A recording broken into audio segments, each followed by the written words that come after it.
Hi and welcome everyone to our 81st episode of The Little Inside. I'm still Tobi, and this week I'm going to talk a little bit about dabbling and changing our practice. So let's get started right after the intro.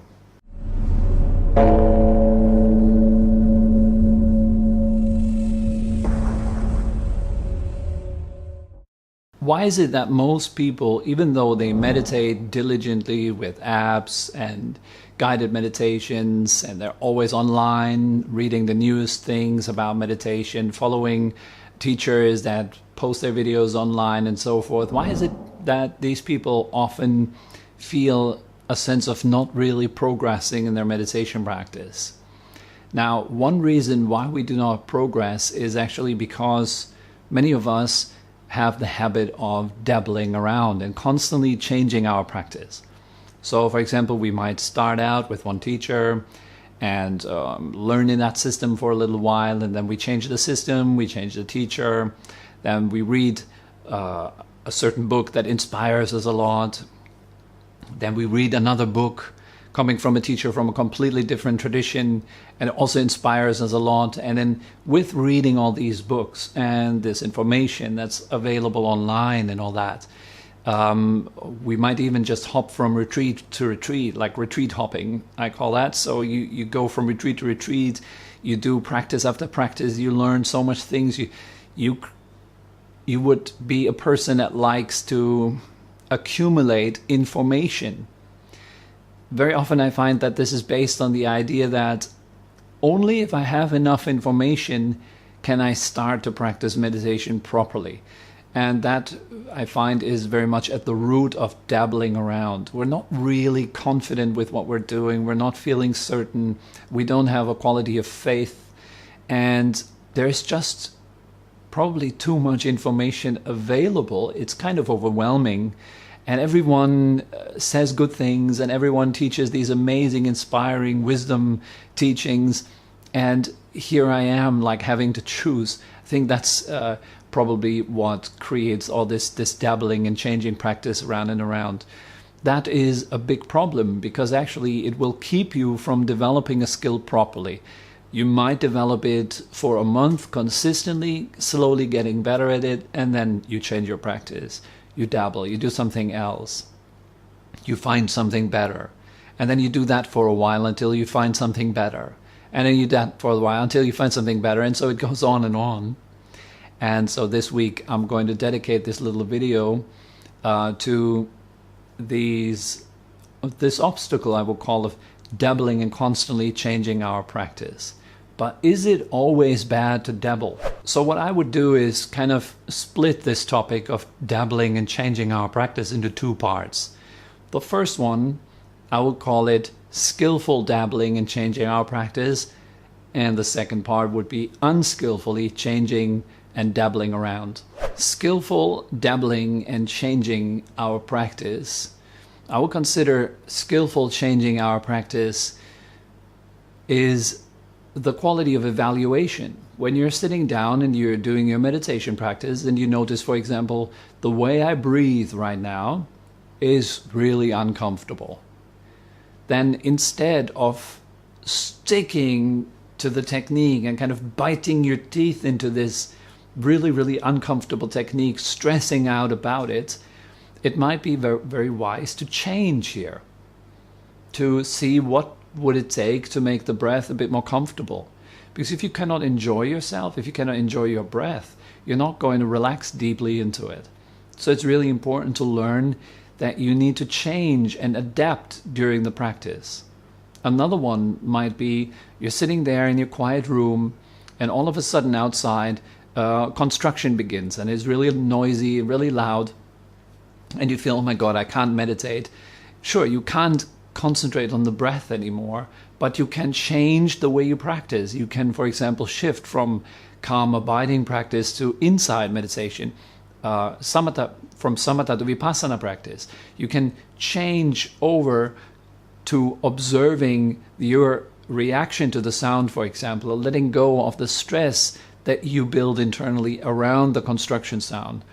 Sure, you might not be able to focus on the breath anymore, but you can change your meditation, and it would be wise to do so instead of trying to push yourself on the breath, even though you're super disrupted by the sound outside. So the skill of evaluation, adaptation in meditation practice is very, very necessary. You have to be able to evaluate your practice in this moment, right here, right now. Looking at what am I doing right now? Does that lead towards relaxation? Does it lead towards a deeper concentration? Does it help me to settle down? Does it help me to let go of thoughts? Does it help me to look through my thoughts? Does it help me to find release and peace here and now as I'm practicing? Or does it make me more agitated? For example, when anger arises, you have to adapt, you have to change, you have to kind of dabble around, if you want to use that word, and see what is it that helps you specifically right now in this moment to let go of the anger, or to transform the anger into kindness, or to accept it, or to let go of it by looking through it. There's many things that you can do in that moment, so it would be important to know what you could do and then to change accordingly. Okay? Changing here means changing within the given system. Okay? Now that brings us to kind of a technique that I like to use. I've mentioned it before on our blog, actually. It's the so-called 21-day challenge. And what you want to do during one of those 21-day challenges is you want to really work on a specific quality of your meditation practice consistently over a period of 3 weeks. And as you work on that every day, you want to measure your progress and see what helps you to achieve your goal and what makes you move away from your goal. So let's say your goal is to cultivate stability in the mind, and you want to learn how to stay with your breath consistently over a long period of time. Then you need to train precisely for that. And during your training, you need to see what works and what doesn't. I think that's basic intelligence, to clearly understand, well, here what I'm doing is actually leading me closer to my goal.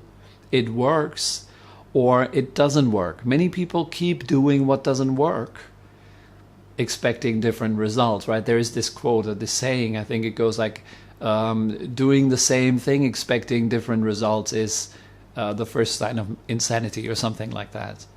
And it is, actually. It's a basic lack of intelligence.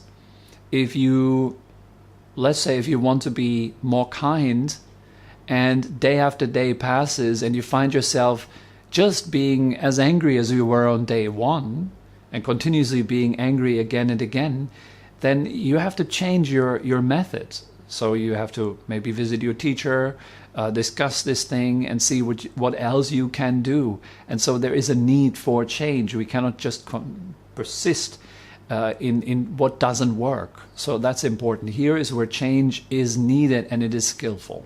Now, what is it that's unskillful change or unskillful dabbling? Well, I would say unskillful change, unskillful dabbling is anything that is based on, for example, the state of boredom. You get bored with what you've been doing for a while, so you want to do something new. The new is exciting.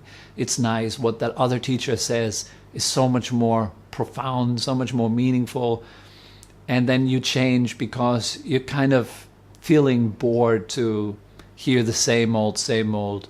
Some people, they visit Dhamma teachings, they visit teachings, meditation teachings, and then they hear the same thing being said over and over again. And instead of actually deepening their experience and hearing the teaching on deeper and deeper levels, they get bored by that. My own teacher called that getting immune, or becoming immune to the medicine. In fact, if you hear a teaching on meditation and build experience at the same time, every time you hear that teaching, you hear it differently based on your experience. So that is a very, very good sign. If the same teaching doesn't bore you, but it gives rise to bliss and happiness every single time you hear it again and again, that means you're on track. You're doing the practice really, really well, and you're getting deeper, you're building experience alongside the teachings. People who just consume information, sure, they get bored. I've heard that before. Well, I've heard before that I need to focus on the breath, or I've heard before that I should be mindful. and or let go of suffering or whatever that is. I've heard that before. All the Four Noble Truths, I've heard them before. It doesn't matter. The question is, have you tasted what you've heard? Or are you just consuming the smell of food? And then say, I've smelled that already. I've smelled that already. I know that smell. But it's about tasting it. And tasting food is something that nourishes us. And it's something that's really, really necessary. You want to taste the teachings, not just see them as a information, because then you get bored. When you get bored, then you drop them. You go to the more exciting teachings, the teachings that appear more easy, the teachings that are kind of appear maybe more profound to you or something like that. And you will do that for a little while until you notice it's just the same routine again. After a while of doing them, you notice, oh, I still haven't truly tasted those teachings. Then you go for the next teacher and so forth. And there's a whole bunch of charismatic teachers online that teach amazing stuff. All of them. Nowadays, that's great. There's teachings freely available. Wisdom teachings, deep, profound, amazing teachings are freely available nowadays. But practice is still very, very, very rare. Most people consume information because we kind of like that feeling that we get when we hear a profound truth and then we go, wow, that is so profound, it's so true. We like that. And when we hear this profound truth, there is something that resonates within us and something that kind of wakes up and feels good. But it's just so short. It's just like somebody carries a good food just past you and you can smell it. Wow, that smells so good. And then it's gone. So it's really important to let it sink in, and only practice can do that. If you do the practice properly, it takes you very, very, very deep, very fast. The deeper it takes you, the more curious you usually become to go deeper and to listen more of the same teachings. I must tell you honestly, every time I hear a teaching, doesn't matter how simple it is and how many times I've heard it, I experience great joy in my heart because it speaks to something that has been experienced. It speaks to something that can be experienced on a deeper level. It reveals more and more layers. So I kind of feel like I want to hear the same thing again because it opens more and more layers inside of me. More layers of insight, more layers of understanding, of going deeper into the experience of what is said. So therefore there is no boredom. Therefore I don't have much interest in changing the teachings around and around or hopping from teacher to teacher and so forth.